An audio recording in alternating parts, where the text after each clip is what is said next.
Hello students, welcome to the class of general knowledge. Let's start the first chapter, Unit 1, Nature and Wildlife, Apple Facts. Here are some apple facts. Read and enjoy.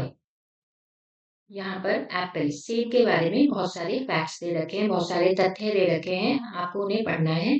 जैसे पहला fact है shades a member of rose family. जो Apple है, सेब होता है, उसे गुलाब की फैमिली का एक हिस्सा माना जाता है। Family many shades as red, green and yellow. Apple जो है बहुत सारे शेड्स में आते हैं, उसमें से मेन है रेड, लाल, हरा और पीला। Varieties. There are over 2,500 varieties of apples grown in the United States. United States में एप्पल्स की, सेब की 2,500 से ज़्यादा वैरायटी बोई जाती हैं, ग्रो की जाती हैं। Taste Apple contains no fat, no sodium, no cholesterol and tastes great. Apple के अंदर कोई भी फैट नहीं होता है, ना ही सोडियम होता है, ना ही एप्पल खाने से कोलेस्ट्रॉल बढ़ता है और एप्पल का स्वाद भी बहुत अच्छा होता है। Care tips Apples stored carefully at cool temperature will be fresh for almost a year. अगर हम एप्पल्स को ठंडे टेम्परेचर पे रखेंगे तो हम उन्हें 1 साल तक फ्रेश रख सकते हैं, 1 साल तक वह ताज़ा रहते हैं। Amazing facts. An apple contains more cancer-fighting antioxidant capability than a 1500 milligram mega dose of vitamin C. Apple के अंदर, सेब के अंदर कैंसर से लड़ने वाले एंटीऑक्सीडेंट मौजूद होते हैं, जो कि 1500 मिलीग्राम विटामिन सी के 1500 मिलीग्राम से भी ज़्यादा माने जाते हैं। The combination of phytochemicals in apples plays a very important role in antioxidant and anti-cancer activity.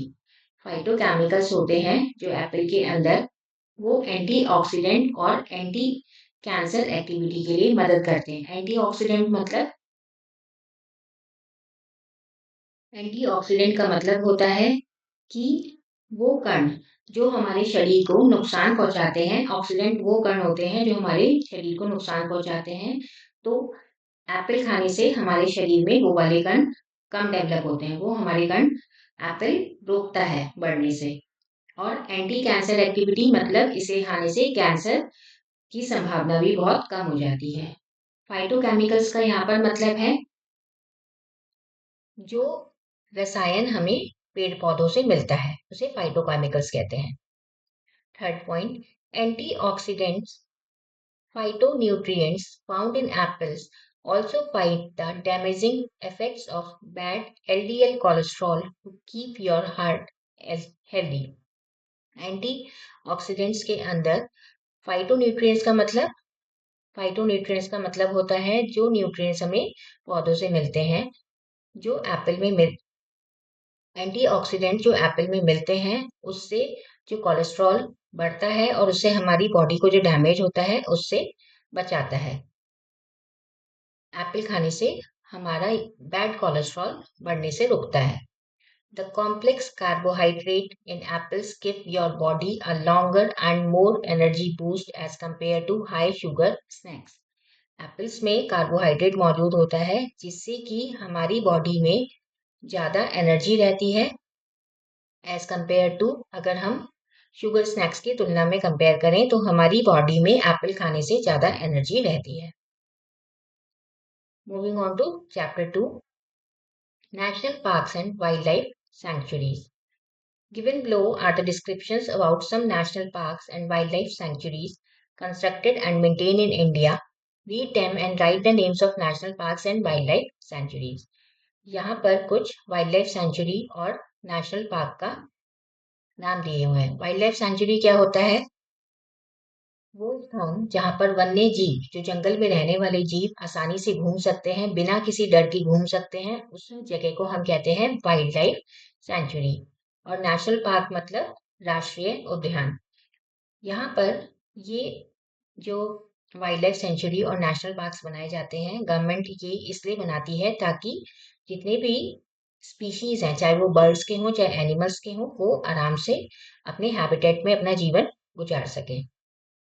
First one is this national park in Mandla in Satpura Hills in Madhya Pradesh has more than 20 species of mammals and 200 species of birds. It was set up in 1974.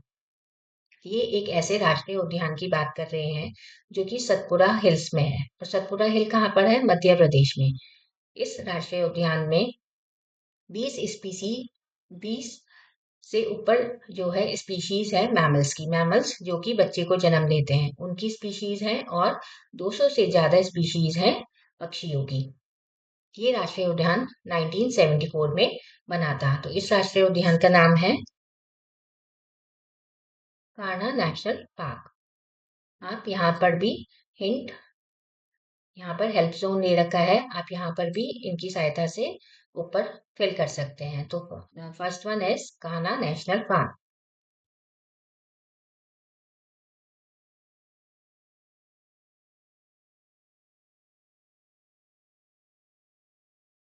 Moving on to second, this famous national park in central Assam is heaven for the one-horned Indian rhinoceros, which had become threatened with extinction. This wildlife park is situated along the banks of the river Brahmaputra. ये जो national park है असम के मध्य में स्थित है और ये जो एक सींग वाले राइनासोरस होते हैं, जो एक सींग वाले गैंडे होते हैं, उनके लिए ये नेशनल पार्क एक स्वर्ग से भी बेहतर है क्योंकि इनकी जो जाति है ये खत्म होने की कगार पे है। यह वाइल्ड लाइफ पार्क ये ब्रह्मपुत्र रिवर के किनारे स्थित है। इस वाइल्ड लाइफ पार्क का नाम है Kaziranga national park.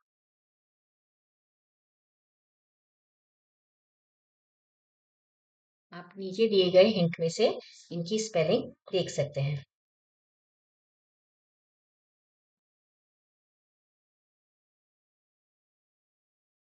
And moving on to third, this bird sanctuary in Bharatpur, Rajasthan is heaven for a large number of Indian and migratory birds.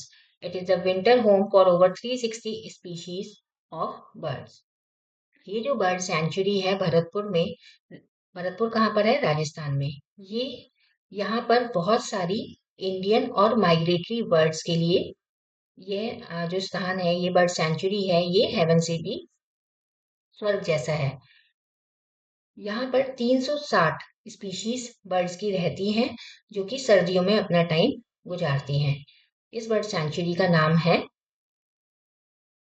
गाना बर्ड सेंचुरी।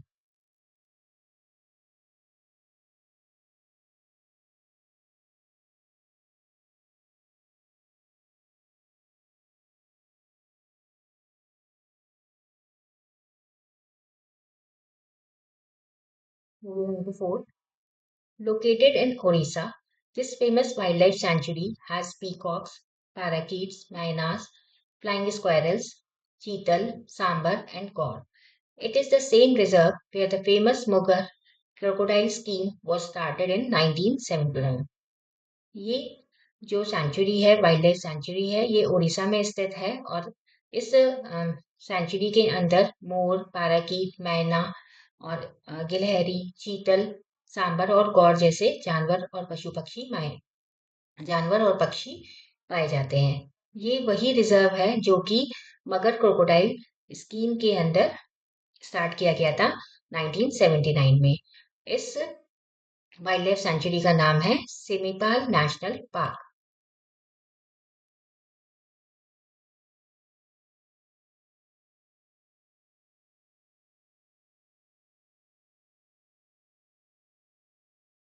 Fifth point,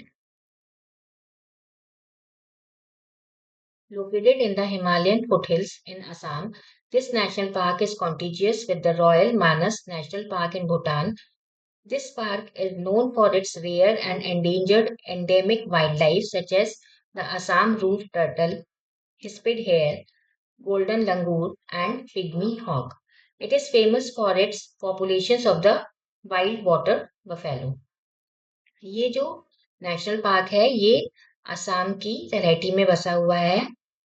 ये national park जो royal national park है भूटान में उसके साथ बना हुआ है और ये पार्क के अंदर बहुत सारे एंडेंजर्ड वाइल्ड लाइफ स्पीशीज रहते हैं, जिनकी लाइफ मतलब अब उन तरीके के जीव जंतु खत्म होने की खत्म होने वाले हैं, तो इसलिए उनको एंडेंजर्ड स्पीशीज कहते हैं। जैसे असम का रूफ टर्टल, हिस्पिड हेयर, गोल्डन लंगूर और पिग्मी हॉग। यहाँ पर वाइल्ड वाटर बफेलो भी पाई जाती है। ये जो वाइल्ड लाइफ सेंचुरी है, इसका नाम है मानस national park.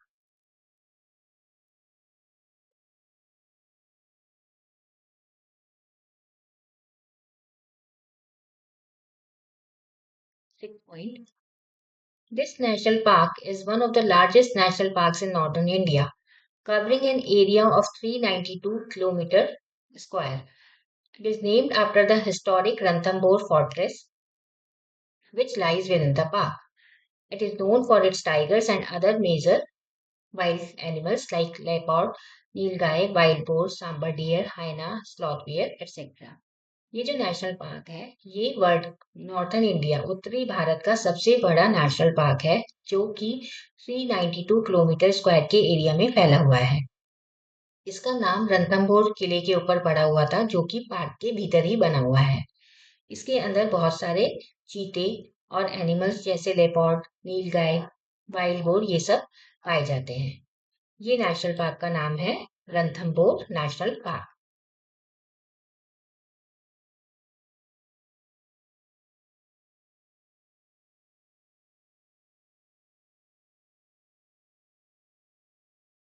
This is the end of chapter 2. Let's start chapter 3. Natural disasters. On 12th May 2015, a major earthquake occurred in Nepal. It caused a massive killing of 153 people, injuring more than 3,200 people. The magnitude of the earthquake was so high that its impact was felt even 1,000 kilometers away in the capital of India, New Delhi. 12 मई 2015 में एक बहुत ज्यादा भयानक earthquake आया था, जो कि नेपाल में आया था। इस अर्थक्वेक की सी इस अर्थक्वेक की वजह से 150 से ज्यादा लोग मारे गए थे और 3,200 से ज्यादा लोग घायल हुए थे। इस अर्थक्वेक का जो मैग्नीट्यूड था, ये अर्थक्वेक इतना तेज था कि इसका जो इफेक्ट था वो इंडिया में नई दिल्ली में 1,000 किलोमीटर दूर भी पता चला था। Read the information given below and know about various disastrous events that took place in the world. इस चैप्टर में आपको अलग अलग जो देशों में अलग अलग देश दुनिया में अलग अलग देशों में जो डिजास्टर्स हुए हैं, अर्थक्वेक की वजह से, सुनामी की वजह से, टाइफून की वजह से, उनके बारे में बताया गया है। First point, Typhoon Tip, known in the Philippines as Typhoon Warling, is the largest and most intense tropical cyclone ever recorded. It disrupted the transportation in the country. 200 trains and 160 domestic flights were cancelled. Tip was described as the most severe storm to strike Japan in 13 years. Typhoon Tip ये एक ऐसी बहुत तेज आंधी आई थी Philippines में, सबसे ज्यादा बड़ी और सबसे ज्यादा इंटेंस ट्रॉपिकल साइक्लोन था जो अभी तक रिकॉर्ड किया गया था।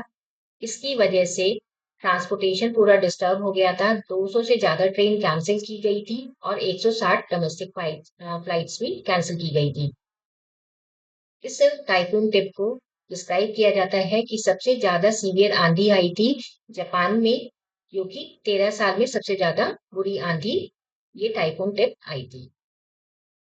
Second point, in September 2014, the Kashmir region suffered disastrous floods across many of its districts caused by torrential rainfall. By September 24, 2014, nearly 277 people in India and 280 people in Pakistan had died due to the floods. सितंबर 2014 में कश्मीर में बहुत ज्यादा flood मतलब बाढ़ आई थी, जिससे कि बहुत सारे डिस्ट्रिक्ट कश्मीर में बहुत सारे जो डिस्ट्रिक्ट थे वो उनको सफर करना पड़ा था। ये जो बाढ़ आई थी क्यों इसलिए आई थी क्योंकि उन दिनों बहुत ज्यादा मूसलाधार वर्षा हुई थी। टॉरेंट्रियल का मतलब होता है मूसलाधार। सितंबर 24 तक 277 से ज्यादा लोग इंडिया में और 280 से ज्यादा लोग पाकिस्तान में मर गए थे इस बाढ़ की वजह से। Next, the great east Japan earthquake, also known as the 2011 Tohoku earthquake, was the most powerful earthquake ever recorded to have hit Japan and the fourth most powerful earthquake in the world. जो great east Japan में earthquake आया था उसको Tohoku earthquake के नाम से भी जाना जाता है। ये सबसे ज्यादा पावरफुल, सबसे ज्यादा तेज अर्थक्वेक था जो कि जापान में आया था और दुनिया में ऐसा माना जाता है कि दुनिया में चौथे नंबर पे ऐसा अर्थक्वेक आया था जापान के अंदर। The earthquake triggered powerful tsunami waves that reached heights of up to 40.5 meters, 133 feet. इस अर्थक्वेक की वजह से सुनामी वेव्स, जो समुद्र की लहरें थी, वो 40 मीटर यानी कि 133 फीट तक ऊंची गई थी। The Japanese national police the Japanese National Police Agency report confirmed 15,893 deaths and 6,152 injured and 2,572 people missing. जो जापानीज के पुलिस रिकॉर्ड्स हैं उनसे पता चलता है कि इस अर्थक्वेक में 15,000 से ज्यादा डेथ्स हुई थी, 6,000 से लोग ज्यादा घायल हुए थे और 2,000 से ज्यादा लोग मिसिंग थे। On 15 September 2013, the volcano at Mount Sinabung, Indonesia, erupted at around 3 a.m. local time. More than 3,700 people were evacuated from areas within a 3-kilometer radius of the volcano, and 5 halls normally used for traditional cultural ceremonies were converted into shelters, with at least 1,500 being temporarily housed. 15 सितंबर 2013 में mount सिनाबेक में एक volcano, mount सिनाबेक कहाँ है? Indonesia में। एक volcano फटा था सुबह के 3 बजे। 3,700 से ज्यादा लोग जो आसपास रहते थे वहां से उन्हें निकाला गया था। जो 3 किलोमीटर के रेडियस में रहते थे उन्हें वहां से निकाला गया था। और 5 हॉल जो कि ज्यादातर ट्रेडिशनल सेरेमनी बनाने के लिए रखे जाते थे, सेलिब्रेट करने के लिए बनाए गए थे, उनको वहां पर उन लोगों को वहां पर ठहराया गया था। Next point, on October 4, 2013, the extreme severe cyclonic storm Falin took place. It prompted India's biggest evacuation in 23 years, with more than 5,50,000 people moved to safer places. अक्टूबर 4, 2013 में सबसे ज्यादा जो बड़ा साइक्लोनिक स्टॉर्म आया था फलिन, उसको नाम दिया गया था फलिन। ये इंडिया का सबसे बड़ा इवैक्यूएशन, 23 साल में इंडिया में सबसे बड़ा इवैक्यूएशन, मतलब इंडिया की उस जगह को खाली किया गया था जिसमें 5.5 लाख लोगों को सेफर प्लेसेस पे मूव किया गया था। This is the end of chapter 3। Let's start with chapter number 4, enviro terms. इस चैप्टर में हम एनवायरनमेंट से रिलेटेड जो बेसिक टर्म्स होती हैं उनको यूज करेंगे और उनके बारे में पढ़ेंगे। Greenhouse effect is a term used to describe the phenomena of overall heating of the Earth's atmosphere due to the presence of excess carbon dioxide in it. It leads to heating of Earth and also causes other serious climatic changes. Green house effect को क्या कहा जाता है? Green house effect का मतलब होता है एक फिनोमेना जिससे कि अर्थ का जो पूरा एटमॉस्फेयर है, जो वातावरण है, वो गर्म रहता है। और वो किस वजह से गर्म रहता है? क्योंकि इसके जो वातावरण में कार्बन डाइऑक्साइड की मात्रा ज्यादा रहती है। इससे क्या होता है? अर्थ गर्म होता है और क्लाइमेटिक चेंजेस होते हैं। Here are the definitions of some different terms related to the environment. Read them carefully and write the correct terms. यहाँ पे कुछ क्लूज दे रखे हैं ताकि हम उस करेक्ट टर्म को पहचान सके। आपको उसे बताना है और यहाँ पर फिल इन द ब्लैंक्स में उसे लिखना है। Rapid clearing of forest for land would etcetera. जब बहुत सारे जंगल काटे जाते हैं उस चीज को क्या कहते हैं? उसको कहते हैं deforestation.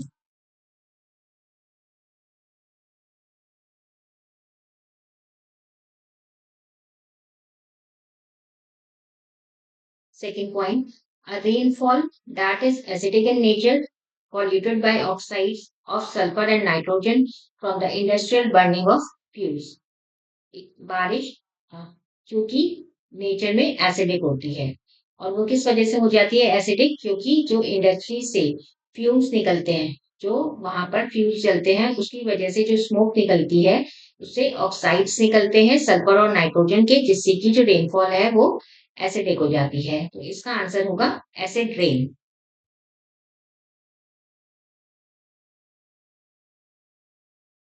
The third one is a group of chemicals commonly used in refrigeration industry। एक केमिकल्स का ग्रुप जो कि रेफ्रिजरेशन इंडस्ट्री में यूज होता है उसको हम कहते हैं chlorofluorocarbons.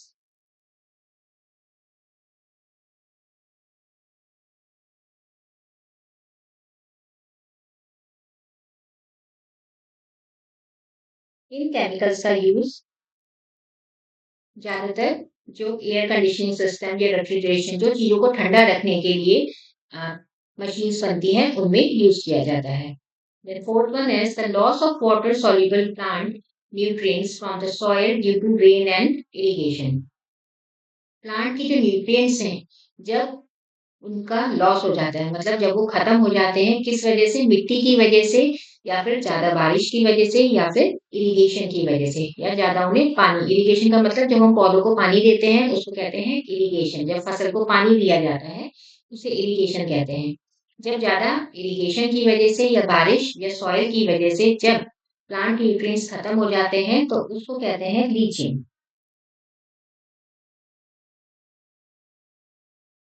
Sources of pollution which discharge pollutants directly into the water। कौन से pollutants की वजह से वाटर डायरेक्टली कौन से pollutants वाटर में डायरेक्टली मिल जाते हैं जिससे कि वाटर पॉल्यूट हो जाता है? इसका आंसर है पॉइंट सोर्सेस। पॉइंट सोर्सेस ऐसे केमिकल्स होते हैं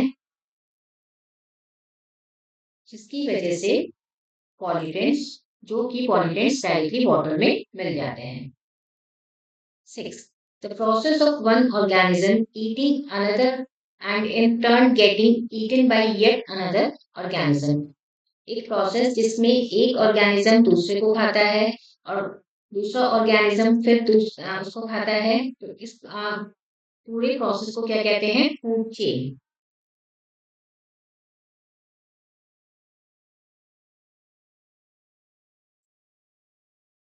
Excessive bleaching of a water body with nutrients and algae growth causing reduction in oxygen level of water। जब किसी भी वाटर बॉडी में बहुत ज्यादा लीचिंग हो जाती है और जिसकी वजह से जो एल्गे है वो बहुत ज्यादा पानी में बढ़ जाता है, मतलब जो एल्गे मतलब काई काई की मात्रा पानी में बहुत ज्यादा बढ़ जाती है जिसकी वजह से पानी के अंदर जो ऑक्सीजन लेवल प्रेजेंट होता है वो कम हो जाता है। इस चीज को हम क्या कहते हैं? इसको हम कहते हैं eutrophication. Eutrophication.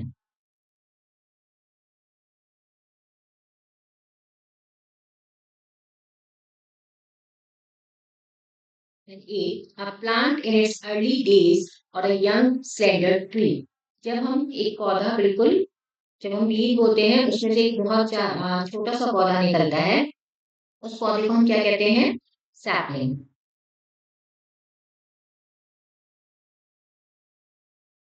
Process of removing the unwanted plants. जब हमें जो प्लांट्स की जरूरत नहीं होती है या फिर जो छोटे छोटे बीज हो जाते हैं, जब उन्हें हटाते हैं हम ताकि दूसरे प्लांट्स की ग्रोथ पे असर ना पड़े, उस प्रोसेस को कहते हैं weeding. Organism that feed on dead and decaying organic matter। जो ऑर्गेनिजम्स जो ऑर्गेनिजम्स उन डेड और डिकेइंग ऑर्गेनिक मैटर का मतलब है जो ऑर्गेनिजम्स मरे हुए या मरने वाले पौधों या जीव जंतुओं पर डिपेंड रहते हैं, उन ऑर्गेनिजम्स को हम क्या कहते हैं? Decomposers.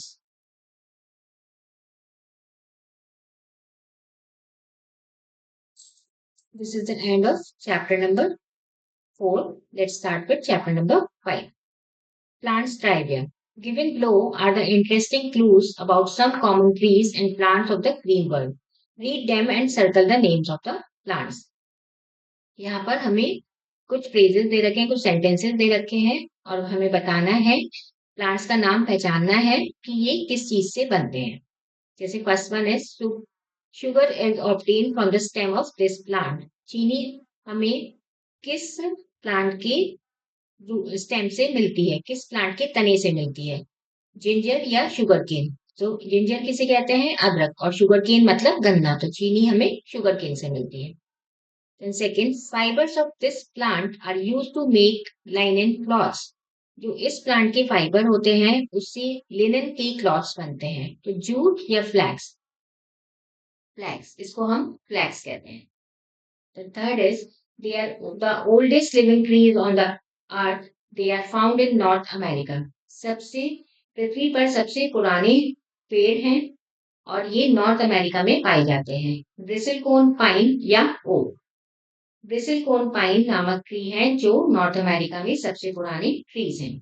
Fourth, a Chinese tree as old as the dinosaur time whose seed kernels are the source of food and bark and leaves provide a popular tonic. एक चाइनीज ट्री है जो कि डायनासोर के टाइम से है और जिसके जो बीज होते हैं वो एक फूड का हिस्सा है, मतलब एक फूड का स्रोत है और उसकी जो बात, उसकी जो छाल होती है और पत्तियों से एक दवाई बनती है।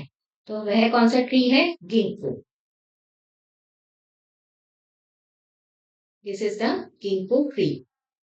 Then fifth, a Mexican plant from which Mexico's best known drink tequila is made. एक मैक्सिकन प्लांट है जिससे कि मैक्सिको की जानी मानी ड्रिंक टकीला बनाई जाती है। इस प्लांट को हम कहते हैं agave. This is agave. Sixth, it is tall Australian tree bearing large cones containing edible seeds. This tree is also related to monkey puzzle. ये सबसे बड़ा ऑस्ट्रेलियन ट्री है जिसके ऊपर छोटे छोटे कोन्स होते हैं और उन कोन्स पे बीज लगे हुए होते हैं जो कि खाए जा सकते हैं। इस ट्री को मंकी पजल के से भी रिलेट किया जाता है। तो इस ट्री का नाम है बुनिया बुनिया। Then 7. If juice of this plant is poured into the hair, it can cause delirium and even death. अगर इस प्लांट का जूस अगर हम कान में डाल दें तो इसकी वजह से इंसान बहरा हो सकता है और उसकी मृत्यु भी हो सकती है। तो this plant is henbane. 8. It is the only tree that can grow in salty and muddy water. 8 point. It is the only tree that can grow in salty and muddy water. कौन सा tree है जो salty नमकीन मतलब समुद्र के पानी में और कीचड़ वाले पानी में उग सकता है? तो उस ट्री का नाम है mangrove. This is the end of chapter 5. Let's start chapter number 6. Life in water. Given below are the clues about some amazing plants and animals that survive under the water. Read them and write the names of the related plants and animals. यहाँ पर कुछ clues दे रखे हैं अलग अलग plants और animals के बारे में जो कि पानी में जिंदा रह सकते हैं। हमें उन्हें पहचानना है और उनका नाम लिखना है। This free floating perennial aquatic plant is native to tropical and subtropical South America. It has feathery, freely hanging purple black roots and beautiful flowers, mostly lavender to pink in color. ये एक free floating aquatic plant है, मतलब ये आसानी से तैरने वाला aquatic plant है जो पानी में तैरता रहता है। ये साउथ अमेरिका में पाया जाता है। ये एक तरीके से पंखों वाला जो आसानी से हैंग हो जाता है। हैंग मतलब आसानी से इधर उधर मूव कर सकता है इसकी जो रूट्स होती हैं, जड़ें होती हैं, वो पर्पल और ब्लैक कलर की होती हैं और इसके ऊपर जो फूल खिलते हैं वो ज़्यादातर लैवेंडर या पिंक कलर के खिलते हैं। तो इस प्लांट का नाम है hydrilla.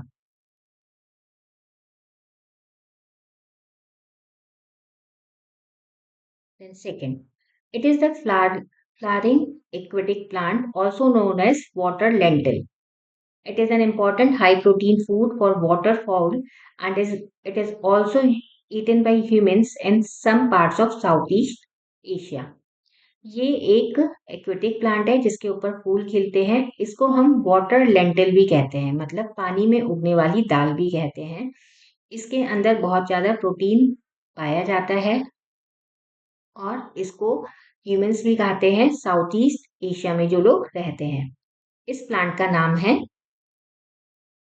डकवीट। Then third, it is an aquatic plant native to Europe and Asia. It has strap-like pointed leaves arranged in whorls of 2 to 8 around the stem. ये भी एक एक्वेटिक प्लांट है जो कि यूरोप और एशिया में पाया जाता है।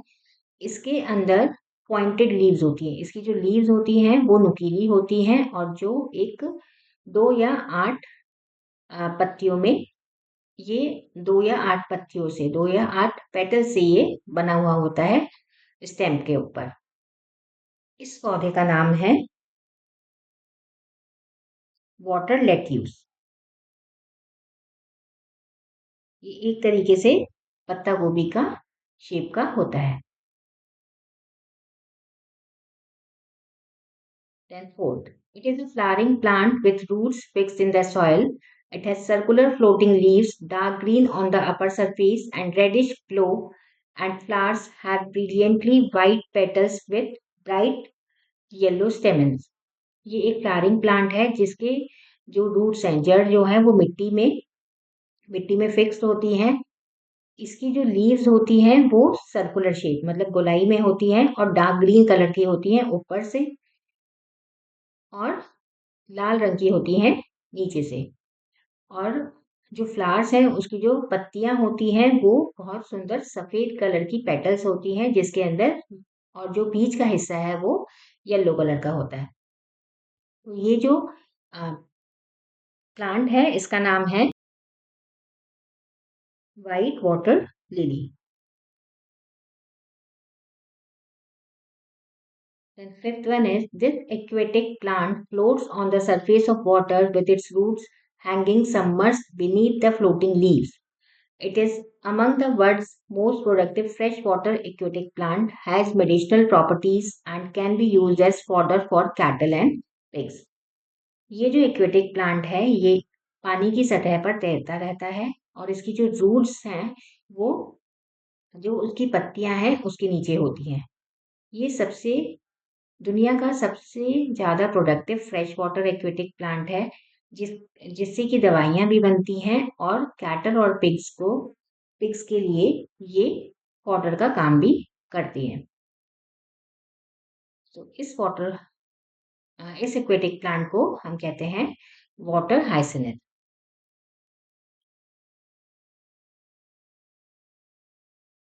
Water hyacinth.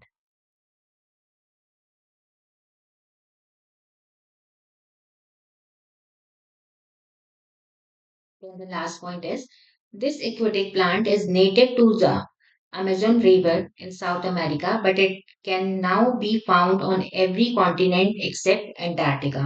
It gets its name from its feather like leaves that are arranged around the stems in bowls of 4 to 6.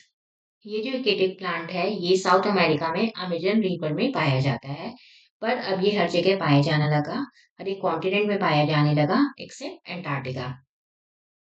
इसका जो नाम है वो इसलिए इसको ऐसा नाम दिया गया है क्योंकि जो इसकी लीव्स हैं वो पंखों की तरह है जो कि इसकी जो स्टेम पे ऐसे अरेंज होती हैं 4 या 6 के ग्रुप में। इस प्लांट को हम कहते हैं parrot feather plant.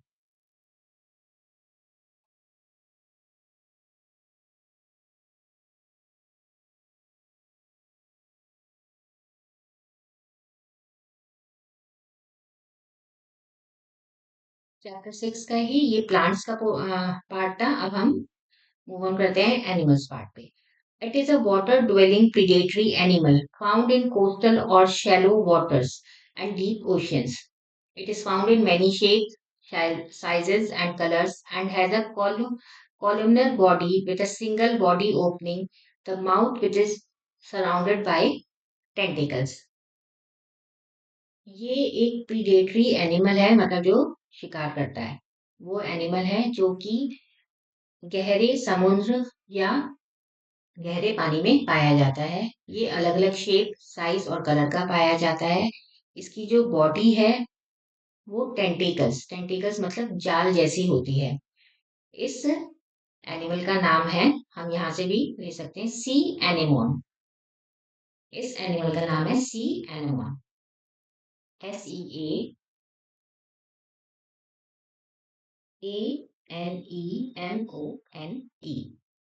Second, it is one of the largest invertebrates on planet, reaching up to a size of 43 feet in females and 33 feet in males.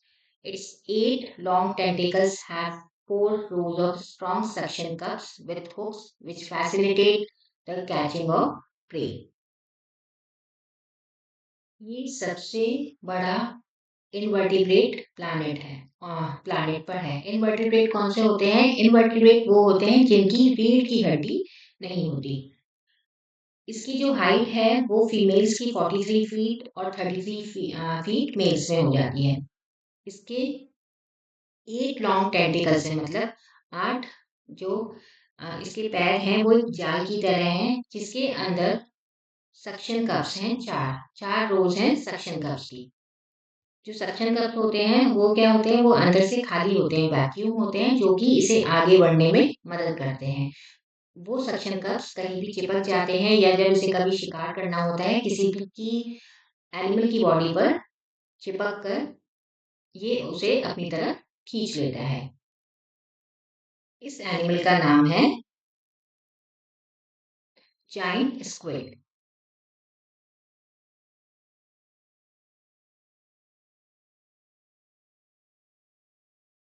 Then third, it is a 10-legged crustacean having a very short abdomen. It lives in oceans, freshwater, and on land. It has a thick exoskeleton and a single pair of claws that protects it from predators besides providing support. ये जो animal है इसके 10 leg होते हैं और इसका जो पेट होता है वो बहुत छोटा होता है। ये समुद्र में, ताजे पानी में और लैंड पे भी रहता है। इसका जो स्केलेटन है वो काफी चौड़ा होता है और इसके पास एक पैर होते हैं क्लॉस के, मतलब इसके सिर्फ 2 पैर होते हैं जो कि इसे प्रेडेटर से बचाने में मदद करते हैं। इस एनिमल को हम कहते हैं crab. The body of this free-swimming marine animal is composed of a bell-shaped, jelly-like substance that encloses its internal structure from which its tentacles suspend. Each tentacle is covered with stinging cells and can be used to capture, sting or kill other animals. ये जो animal है ये एक free swimming मतलब आसानी से freely घूमने वाला, समुद्र में रहने वाला जानवर है। इसकी जो बॉडी है वो एक घंटी की शेप की तरह होती है और इसका जो सब्सटेंस है बॉडी का वो जेली के तरीके का होता है। इसका हर एक टेंटिकल के अंदर सेल्स होते हैं जो कि इसे दूसरे एनिमल्स को मारने और पकड़ने में मदद करते हैं। इस एनिमल को हम कहते हैं jellyfish.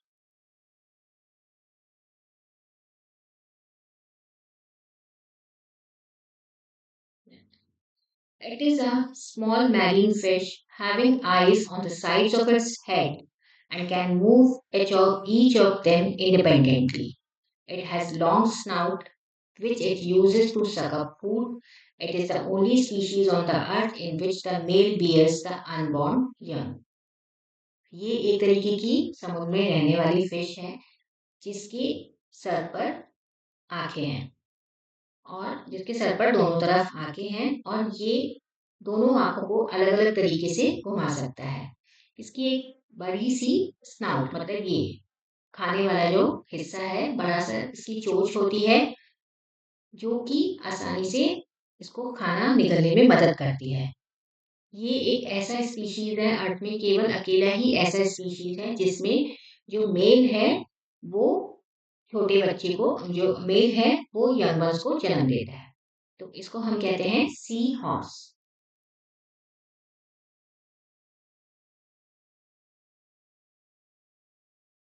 Last one is it is a star shaped aquatic creature typically having a central disc and 5 arms. It has 2 stomachs, one of which can be pushed outside while eating. This tactic allows it to eat a larger prey.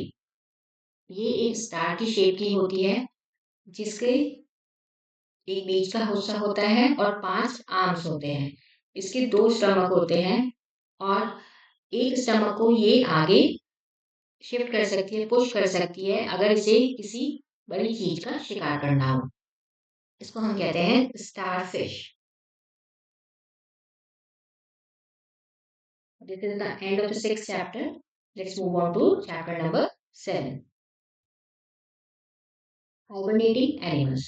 Common poorbill is the only bird that undergoes hibernation. It feeds mainly on tiny insects and spends much of the winter inactive, concealed in piles or rocks.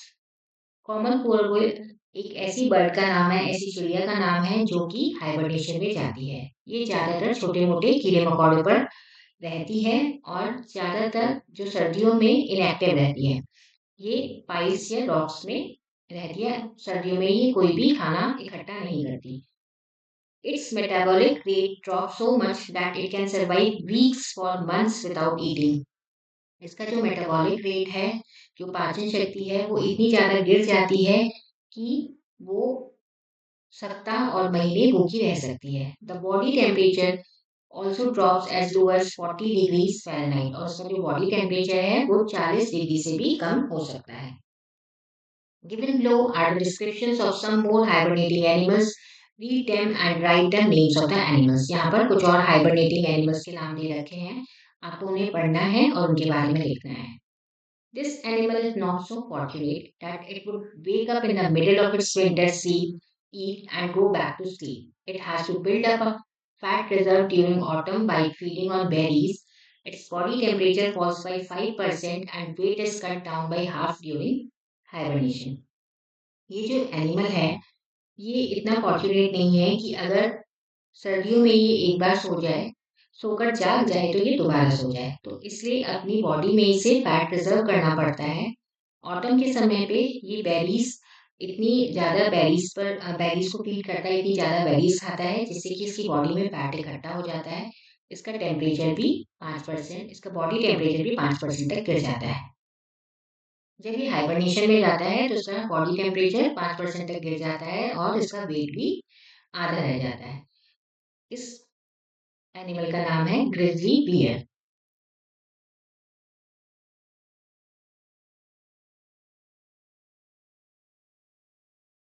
Its name means sleep mouse. As the name suggests, it can curl up in its nest, built in the hollow of the tree to preserve body heat and go into a deep sleep. From time to time, it wakes up to eat, drink and perform other body functions. इसका नाम है sleep mouse, मतलब सोने वाला चूहा। जैसे कि इसका नेम सजेस्ट करता है, ये अपने बिल में रह सकता है, किसी पेड़ के होल में रह सकता है और अपनी बॉडी की गर्माई को प्रिजर्व कर सकता है। टाइम टू टाइम जब इसे भूख लगती है तो ये उठ जाता है, पानी पीता है और अपने नॉर्मल बॉडी फंक्शंस करता है। इसको कहते हैं डॉर्मन्स।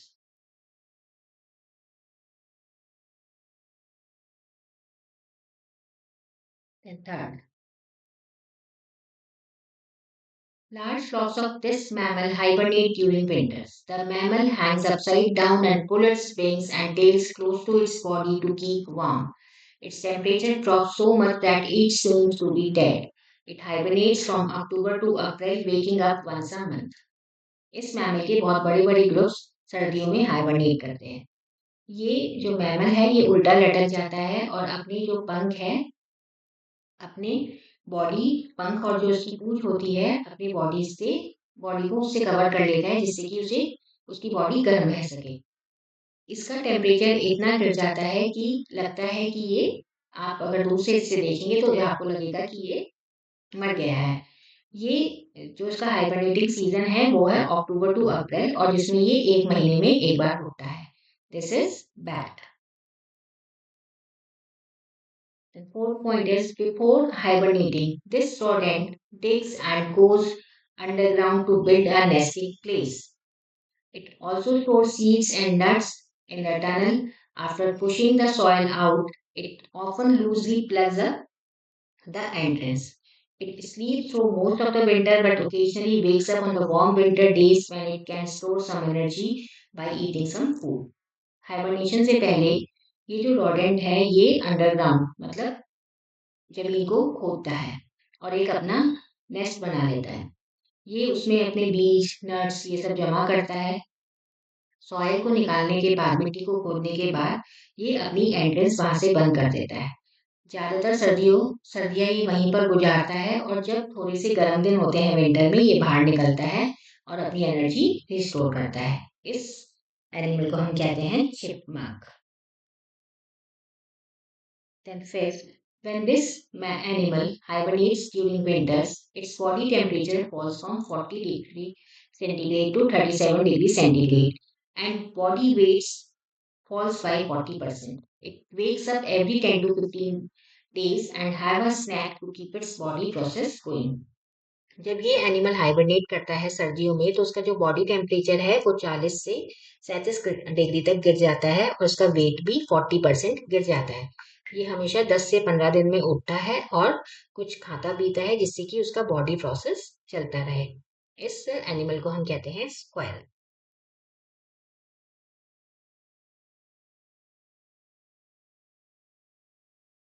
This is the end of chapter 7. Rest of the chapters of unit 1 we will be covering in the next video. Stay tuned. Thank you for watching.